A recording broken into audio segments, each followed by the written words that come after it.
Bishop George Feliciano Castro is a Filipino Christian minister who extended his presence far beyond the limits of his episcopacy, ministering to government leaders and bridging the different Christian churches in the Philippines and abroad. Born on February 22, 1936 in Tondo, Manila, he was the youngest of 7 children of Felino Castro Sr. and Eufrasia Feliciano, lay supporters of the Emalif Church when it was founded in 1909. A graduate of business administration, he became a successful business executive, establishing a printing press and a restaurant that served as a channel of blessing to his ministry.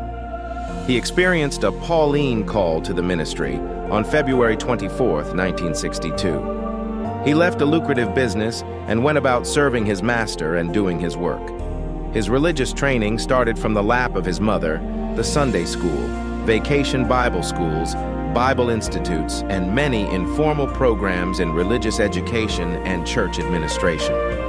Since the start of his incumbency, Bishop Castro has pursued efforts to expand God's kingdom in Philippine society and even beyond its shores.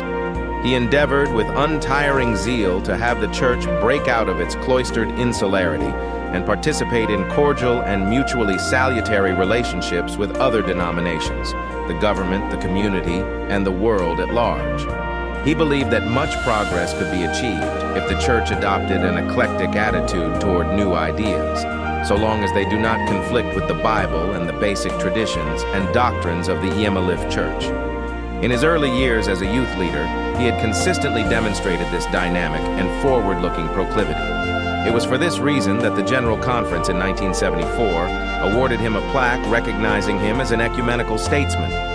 Also, in recognition of his indefatigable efforts in promoting evangelical Christianity in general, and the Emalif Church in particular in the Philippine scene. Bishop Castro is an assiduous advocate of dynamism in the various ministries of the church. His efforts to improve upon the changes put in place during the time of his predecessors yielded significant advances in the administrative system, church finance, evangelism, education, and civic involvement. His industry, patience, and ability to influence and motivate people are enviable assets, which by God's grace have helped him serve his kingdom. He enjoys the respect and affection of members and ministers alike for the compassionate concern he has always shown toward their needs and problems.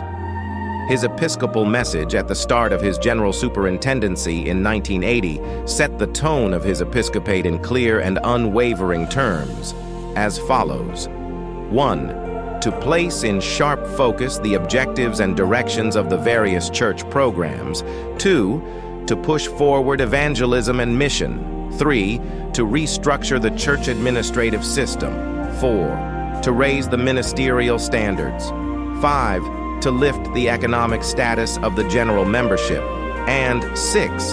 To rationalize and strengthen the church's relationship with other national and international religious bodies. Bishop Castro pursued his extramural ministry and continued on, and was instrumental in facilitating a number of evangelistic activities in the country by international ministries. His leadership in the local and international Christian community yielded benefits to more Filipino ministers to be exposed to international conferences and events. In the early 1990s, a schism took place and separated his church. Amidst this setback, he pursued continued attempts to reconcile dissenting parties throughout the remaining years of his term.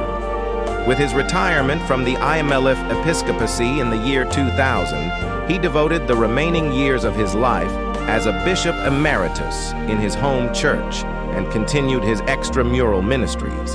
The succeeding leadership and consistory resolved and implemented actions to convert the Emalif to a corporation aggregate, as opposed to the original corporation sole established by the founder, Bishop Nicolas Zamora. Amidst his physical frailty, Bishop Castro stood by his principles and explicitly opposed this development. In an unexpected turn of events, the Emalif leadership dishonorably expelled Bishop Castro from the church where he and his parents before him dedicatedly served.